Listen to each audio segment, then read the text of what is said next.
एक second.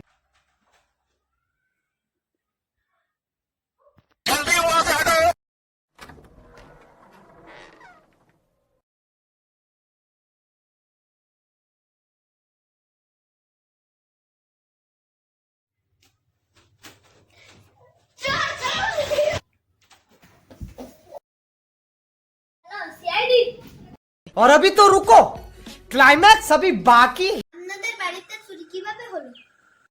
Sir, আমাদের বাড়িতে আমি যখন ঘুমাচ্ছিলাম তখন এক চোর ঢুকে আমার 70,000 টাকা দামের গয়নাকে চুরি করে নিয়ে গেল। আমি যখন চোরটাকে ধরতে গেলাম তখন চোরটা আমাকে ছিলে কাঠের হাত করে ফেলে দিল। Wake up to reality. Sir, আমার ঘড়ি চুরি হয়ে গেছে। ফালতু ঘড়ির জন্য আবার হচ্ছে সিআইডি ডাক।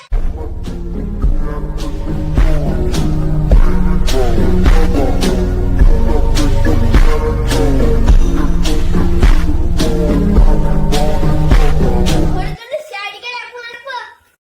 দুধ ছেড়ে দিও, সিআইডি আমার ধরবে, বাপটা আমাকে ধরতে পারবে না। এটা যত ভাবছি তত যেন জটিল হয়ে যাচ্ছে। স্যার, আপনার মাথায় কি বুদ্ধি আছে যে আপনি ভাববেন? আমি তোর এসিপি স্যার, তুই আমাকে মাথা মোটা বললি, আমার বুদ্ধি নেই, তুই পাগল। দয়া, কুছ তো গড়বড় রে, ঘরটাকে সাফ করতে হবে। Yes sir. বাড়িতে কেউ আছেন? সিআইডি এসেছে? এসেছেন যখন আপনার কি বরণ করে নেব? না, এর ভিতরে কিচ্ছু নেই।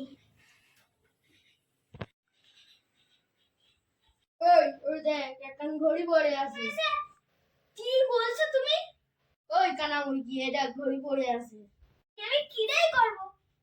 ওটা ঘড়ি পড়ে আছে। তুই আমার কথা লিখা। আসলে তোর এত বড় সাহস! আচ্ছা, আমি জানতে না, আমার গায়ে গন্ধ। এ বাবা!